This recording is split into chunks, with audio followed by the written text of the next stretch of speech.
As I told you on 9/11, I suddenly realized it was my task to make difficult books readable, which is what I've done on the back table.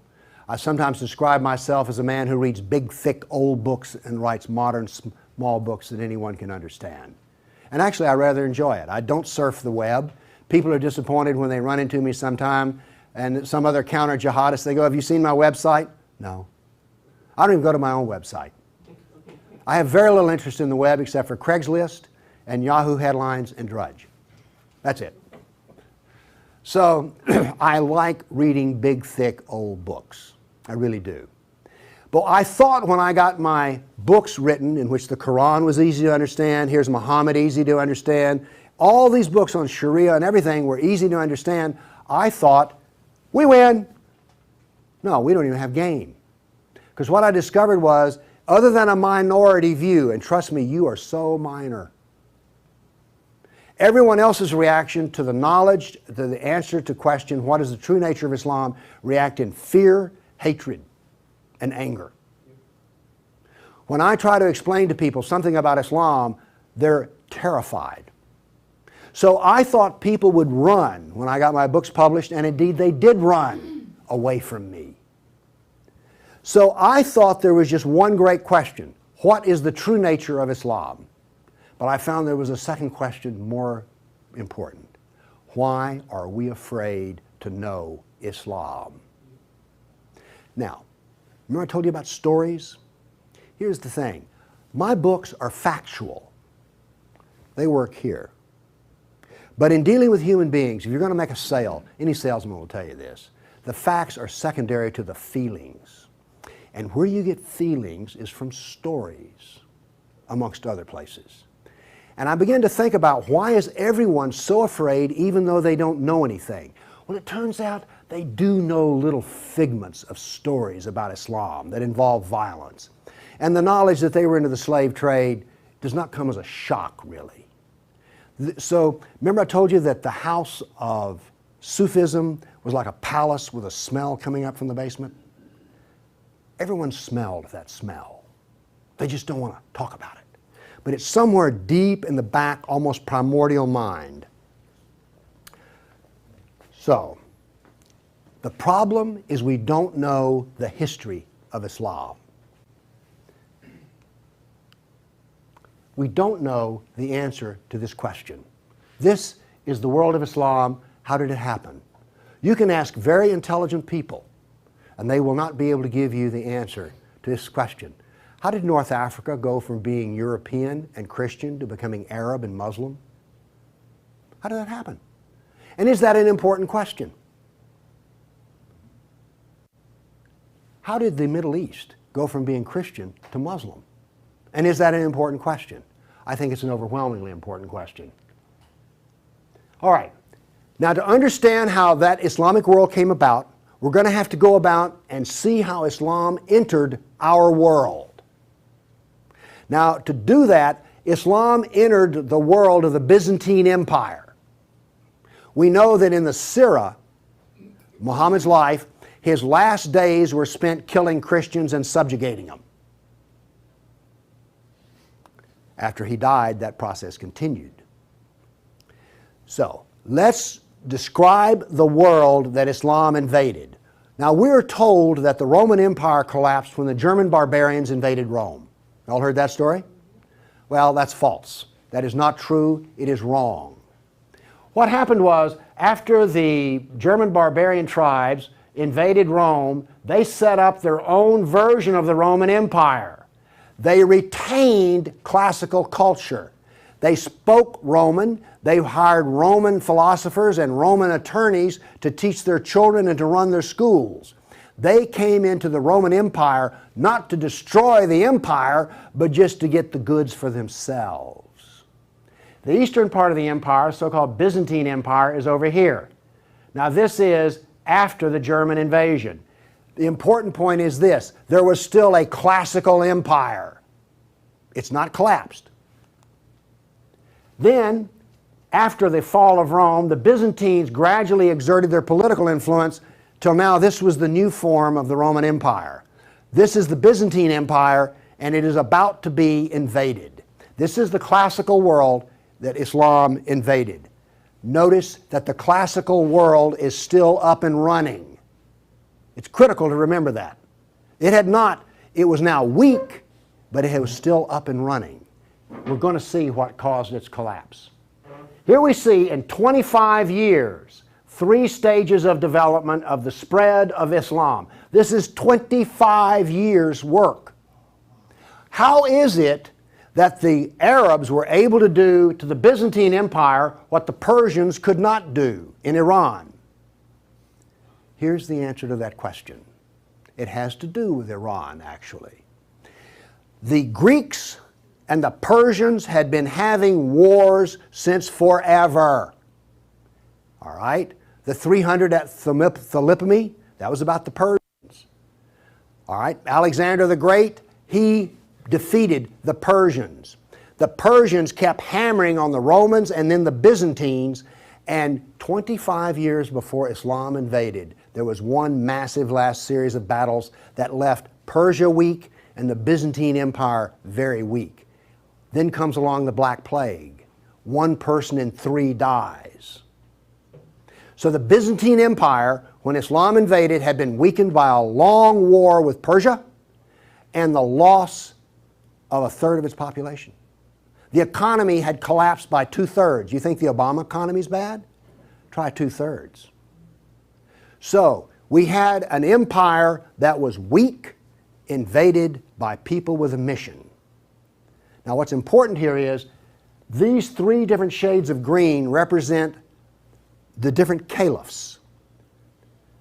This empire is beginning to build here came from people who could be described as the apostles of Muhammad.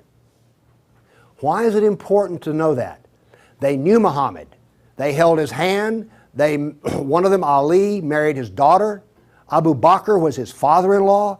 These people are not just brothers in the religious sense, they're brothers in the family sense.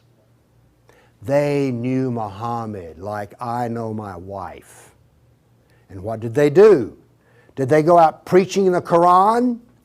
No, they didn't. They picked up their swords, got on their camels and horses, and went out whacking Christians and Persians. That is, this is the true nature of Islam. Here you see it. This is the fruit on the tree. Massive destruction. Now notice something else that's happened here. Egypt is the breadbasket of the Mediterranean. Syria, the heart of the intellectual world of the classical empire. In 25 years, the classical civilization lost its ability to feed itself and lost its biggest brain trust. This destroys classical Christianity. Christianity that we have today is a bloody stump of the original Christianity. Why? This destroyed the heart of it, transformed it. The first stage of the annihilation of classical empire, gone. The heart of it's gone. Okay. A century later, notice over here in Spain, 750 AD, Spain is already Muslim. This is rapid fire conquest. This is going to become very important because this happened as it were in the life of a nation overnight. This brutal assault is the key as to why we fear Islam. Now then, you're next going to see history that you've not heard before. I'm not a historian, but I am a scientist. And I can reason from data. I knew, once I read the story of Muhammad, that I had been fed a pack of lies about what caused the Dark Ages. Roman barbarians didn't cause the Dark Ages. First off, why would these barbarians were Germans? These are the same people who made Germany. You're telling me they were too stupid to learn how to do Roman law and stuff? Of course not. They were very intelligent people. They didn't cause the collapse. But that's the classical theory. If you go to Vanderbilt, that's what they'll teach you. Here we go with the data. There has recently been a lot of classical ancient works that have been translated and put into a database format so they can be accessed. There's been massive archaeological research under the ocean and at the edge of the Mediterranean. From this archaeological research, we're able to track history and economies. All right? That figure I gave you about how the economy collapsed, that came from the study of sunken vessels. Because if you're not buying much, you know, if 1 in 10, let's say 1 in 10 ships is sunk, that figure's not that high, but whatever. If you see a lot of sunken ships, there was a lot of ships sailing around. When they go down, the economy goes down. So from this data, we know a lot. And this, in particular, the database of ancient documents, gives us 548 battles that Islam fought against the classical world. This is all new information.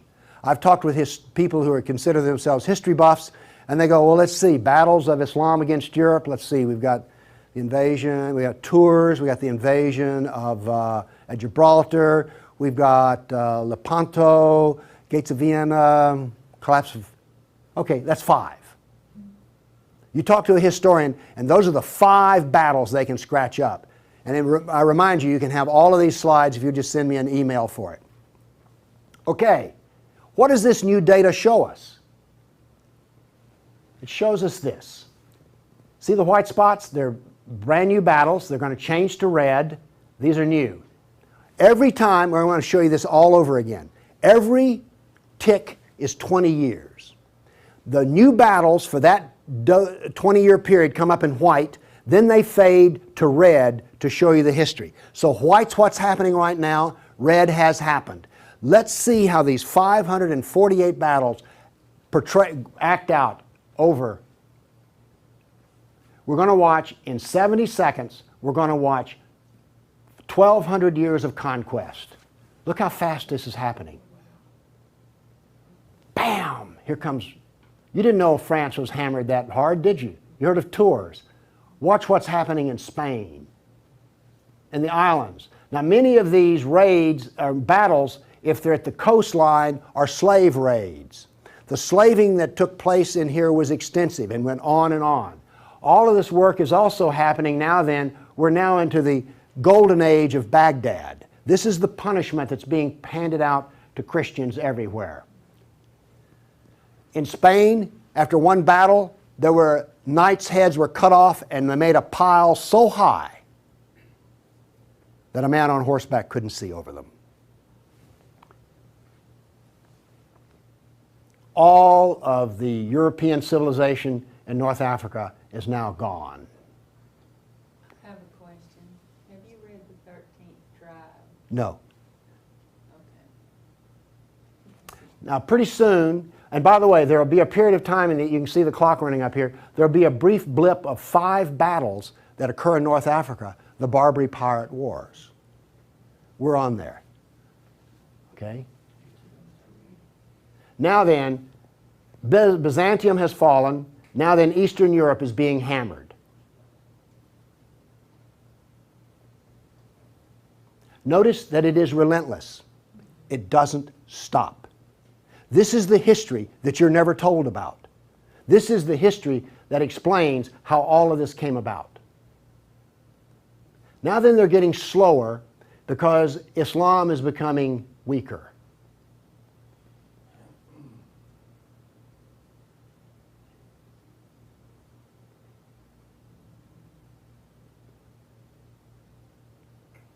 Why was it becoming weaker?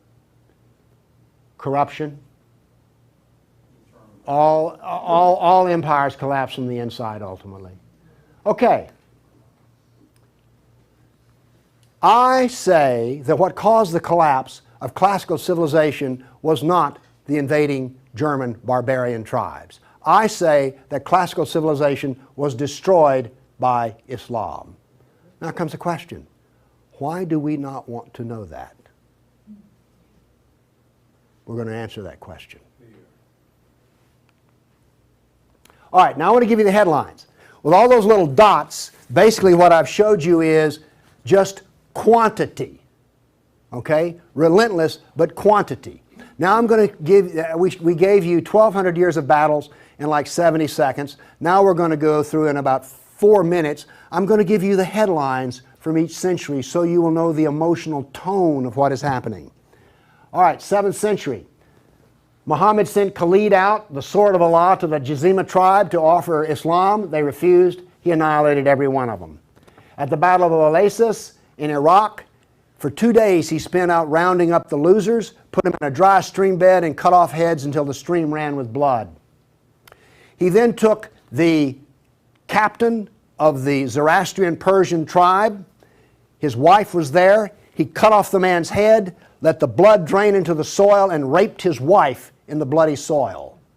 That was one of the companions of Muhammad. This is the nature of jihad. Where did Khalid learn how to do that? From Muhammad.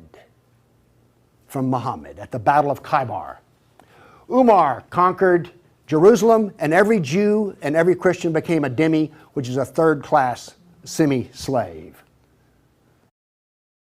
You're now going to see, for the next few centuries, you're going to see Golden Age. We're told this myth of the Golden Age, how wonderful Islam is. So here's what's happening during the Golden Age. They started attacking Sind, which is the Hindus. 26,000 Hindus died. Armenian nobles were herded into a church after a debate, and the building burned down on top of them. At Ephesus, 7,000 Greeks are enslaved. We're still having the Golden Age. All new churches were ordered destroyed. At Amorium, there was massive enslavement of all the Christians.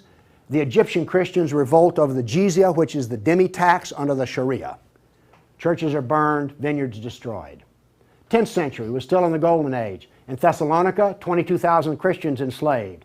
Christians massacred in Seville. In Egypt and Syria, 30,000 churches destroyed.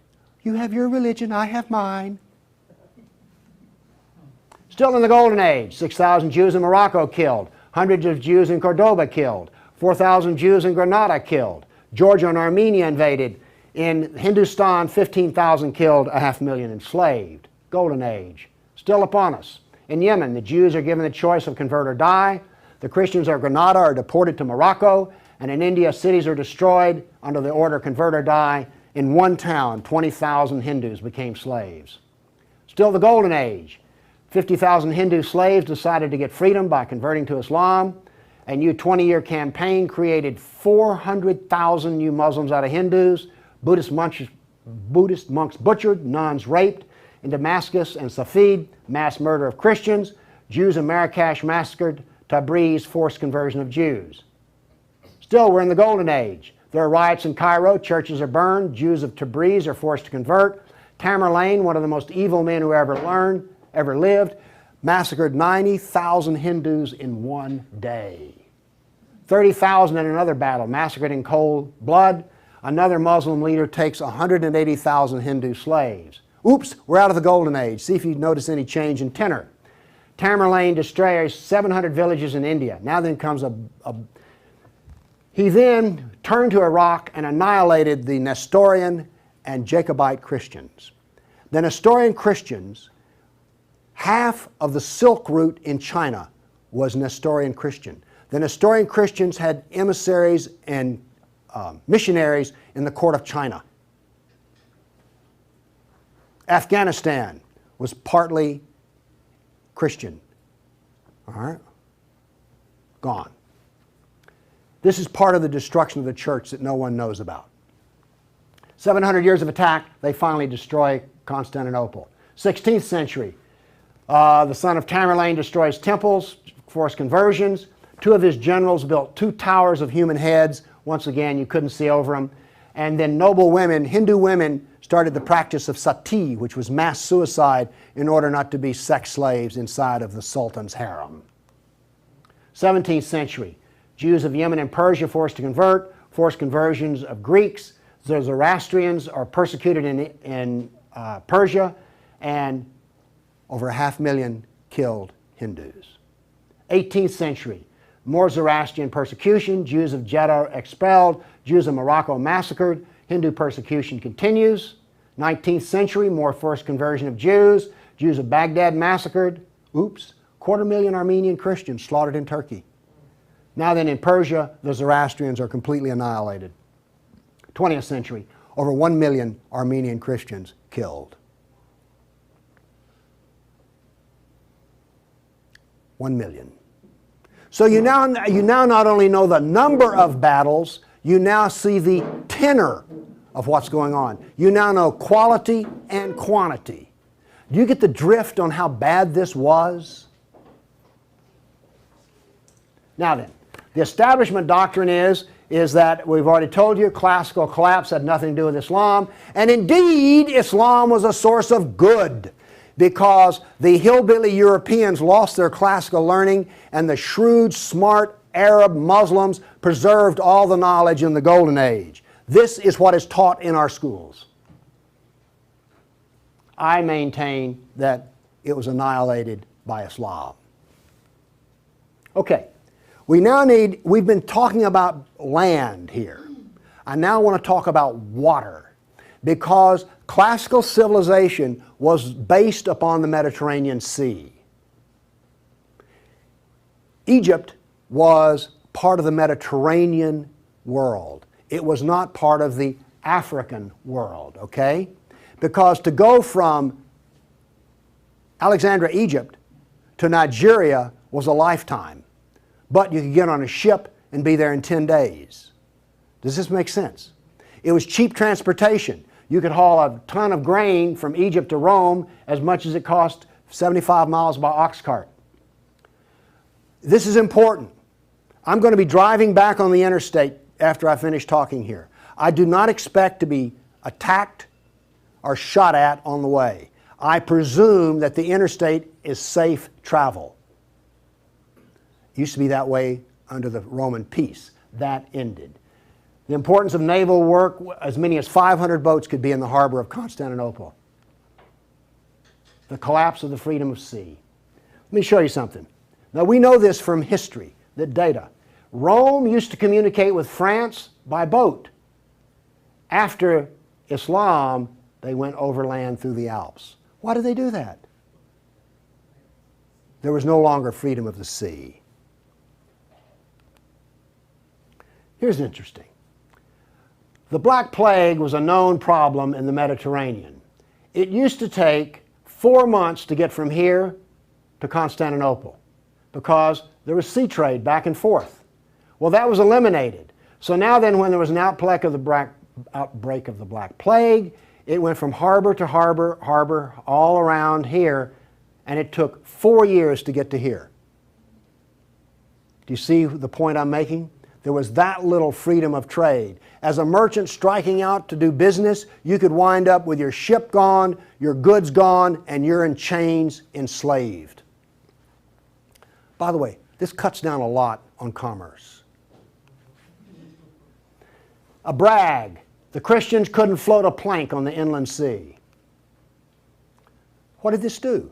It isolated Europe and impoverished Europe. So, you know the business of the Barbary pirates? You know the business of the Somali pirates? Same. It is Sunnah. It is Sunnah, the way of Muhammad. There's a famous hadith which is repeated endlessly in which Muhammad awakes in a dream and he sees his jihadists sailing the inland sea. Islam always practices, where possible, economic warfare. Muhammad attacked caravans. What was attacked in New York? Ooh, Trade Center. This, economic warfare. I am an admirer of Islamic civilizational war methods. They're superior to everyone else's thinking in war. They use everything for war. Everything, including the womb. This was an economic jihad. There were 3, you've heard of the Dark Ages? Well, there were 3 Dark Ages. One in Europe, one in Turkey, one in North Africa. You weren't told that, were you? Wonder why. Here we see some ruins. What's the importance of these ruins? Well, they're up and standing. What happened to all the ruins in Rome? Well, the people who were still living there used them as quarries. They harvested them. The Colosseum remained simply because it was so big. What does this tell us here? If all this stone is still stacked up, there were no people. The invasion of North Africa was so brutal and so fast that it actually left in the harbor a layer of silt. Here's how that happened. North Africa used to be farmland, irrigated farmland. The Romans, clever men that they were, put along the roads in North Africa olive trees for shade and for keeping the road fixed for free. Because what would happen is you would bid on buying a lease on a stretch of Roman road in North Africa. You maintain the olive trees and the road, and you got to keep the olives. So the Romans got money from selling the lease, and then they got the road fixed for free, and somebody has a business making money. Is this clever or what? That all ended because the invading Arabs were not farmers, they were herdsmen. The people there were Christian, and so therefore when the average Arab family would own 50 goats. They put their goats out into the fields of Christians, and the Christians as dhimmis had no right to protest. Between death and the erosion of the crops, this produced a layer of silt in the harbors. So that's how brutal, hard, and fast came about this collapse of economy in North Africa. What was left for a European economy? Furs, lumber, swords, and slaves. We're now really getting to one of the points where we don't want to know this history. Anybody here all real proud about how some of your ancestors were taken off a coast in Italy and then put into a harem in North Africa? And now you have children from that who are distant relations? You see, you may have distant relations in the Arab world you don't know about, because 1 million Christians were sold into slavery. And by the way, the Venetians helped to do that. And another embarrassing piece of news is this. The Jews were very big in the trans-Mediterranean slave trade. Nobody comes out of this looking good. No one looks good. Are you also beginning to see, like, I don't think I want to know any more about this history at all? Okay? Are you catching on here? All right. Now the other thing we're told that's so bad about Christianity and so pitiful about those poor Muslims are the Crusades. Who's ever heard this? Well, the Crusades, oh, that's so embarrassing. Gosh, you know, we got out of Europe, we went over there and invaded the Arab lands, and then we killed them and hurt them, and like, oh, I've heard preachers wallow in pity about how drastically bad the Crusades were. All right. First off, Islam, remember, destroyed 30,000 churches. The Jews and Christians were dhimmis. There was infinite number of brutality against Christians. Christians were fleeing the Middle East, and the Byzantine emperor appealed to the Pope, help us, please. Now this was a big thing to do, because the Byzantine emperor and the Pope did not get along at all. But these were desperate people. And what did the Pope look out and see? This is the world that he saw in 1100, the time of the First Crusade. Well, let's see, this much of Spain is Muslim, and we're getting our behind kicked on a regular basis. Oh, well, this Christianity's gone. Oops, this Christianity's gone. And look at all the battles in the non-Christian, in the areas that are still Christian. Do you see the geopolitical problem that the Pope was facing here? This was not just some, we'll saddle up, get on our horses, and go steal from them Arabs, which is what you're told. This is the political picture. But now then, let's do this. Let's look at a battle map for the Crusades. Let's be fair. I showed you the jihad map. Now here comes the Crusade battle map.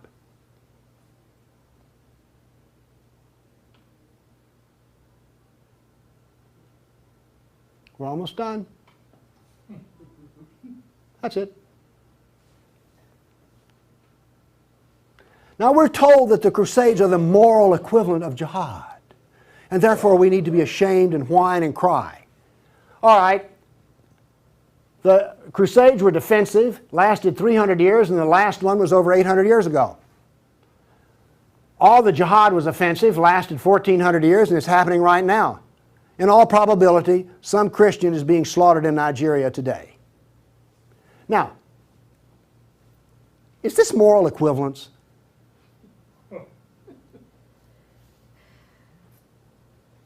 Why won't they teach this in a church school? So the ministers will stop, oh, the Crusades were just so terrible. No, the Crusades were one of the few times the church put steel in its spine. And then we apologize for it. Now then, let's go to the great benefits of Islam. We're told about two different golden ages. We're told about Andalus, the wonderful empire in Spain, in which there was multicultural peace, and Jew and Christian and Muslim all lived together in a golden age in Europe. You ever heard that? Well, here we go. This is the battle map of the golden age in Andalus. Now, while all this is going on, orders for slaves are being filled. The first slave order out of Spain was the caliph ordered up 3,000 blonde virgins. They were shipped out of Spain.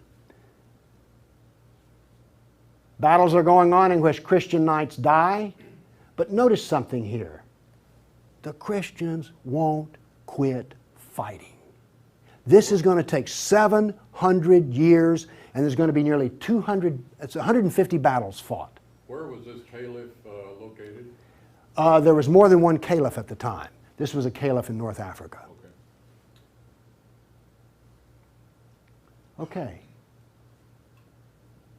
Now then, looking at this, do you understand why when Isabel and Ferdinand were finally in full power, they told every Muslim in Spain to get out of here? They drove everyone out. Okay. My question for you is this. Was Andalus a multicultural golden age or a reign of terror? I claim it was a reign of terror, and it was not a golden age at all. And yes, there were a few people who had it good. The elites had it good. There were some rich Jews and rich Christians that had it good. Also, otherwise there was constant war, slavery, and Christians had to wear robes so you could tell a Christian from a block away. And a Christian couldn't carry a sword, and they paid special taxes. And then we come to the question, why are we told this story? Now we have the Baghdad Golden Age. Here we go. This is all the battles that are fought during the period of the Golden Age in Baghdad. Now, not only are they as busy as they can be killing Christians, but they're also busy establishing the Sharia doctrine. They're also busy establishing the Hadith doctrine. And they're also busy in doing things like slave trading. You know all those exotic pictures you've seen of the harem? They're sort of pre-Playboy sexy, beautiful women in gauzy outfits. All of those women were Christians. Less romantic sounding, isn't it? The other thing that's happening in Baghdad is this. A new philosophy is being generated in which there is no cause and no effect. This turns out to paralyze the mind. Okay, those were all the battles that were fought during the mythical Golden Age. Okay, during the Golden Age, Christians and Jews were dhimmis, Christians were sex slaves. Here's one that gets me. During this Baghdad Golden Age, they evolved a philosophy in which there were no laws of nature and there was no cause and effect. I'm a scientist. We work off of two laws, the law of contradiction, does the data contradict the data, and the law of cause and effect.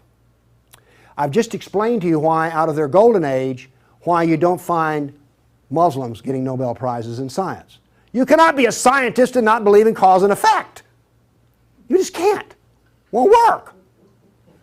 Now then, the Christians did all of the vaunted translation of the Golden Age text, and get this.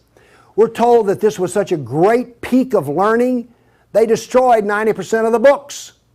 And we're told that the remaining 10% they preserved is like, oh, this was the Golden Age. Oh, we live in eternal gratitude to the Muslims. If they had come along, we'd have had 100% of them. Presented with a library in India, the largest library in the world was a Buddhist library in Nalanda. They came to him and reported the existence after they had conquered, and they said, "What shall we do with the library?" The order from the general was this: if it contains any information that is in the Quran, we already have it, burn it. And if it contains any information that is not in the Quran, it is false, burn it. The same was done with most all of the libraries. And why are we told this was some wonderful golden age that preserved knowledge for us? Ottoman Empire, 1683. The reason I have this up here, Islam in Europe. That's the world today. I've now explained to you how this world came about. It came about through relentless, brutal persecution of everyone who was not a Muslim. Now then, let's change to modern times. All of that work stops in 1922. This works off a database of 19,000 jihad attacks since 9/11. There are things like this. I know the date, the country, the city, how many killed, how many injured, and a description. Now, when you present a guy like me with 19,000 pieces of data, I start asking questions. How do we make this make sense? So let's make it make sense. By the way, you did hear all about these 19,000 attacks in the Tennessean and the local newspaper, didn't you? You did hear about this. It was on the nightly news. We heard about Fort Hood. Oh, the workplace incident. Oh yeah, I got that. All right. Anyway, moving along here. This, by the way, is where all these took place. I just think that's interesting. And you'll notice something. This is the Islamic world, and it all centers around it. But notice how much is happening in Europe. Okay. I take the data and I parse it and I divide it. I use Islamic doctrine to analyze this data. What does Islam insist on? Well, in my first lecture, I told you they're fixated on the kafir, right? So I use the kafir to analyze this data from an Islamic standpoint. See, I'm the ultimate multiculturalist. No, really.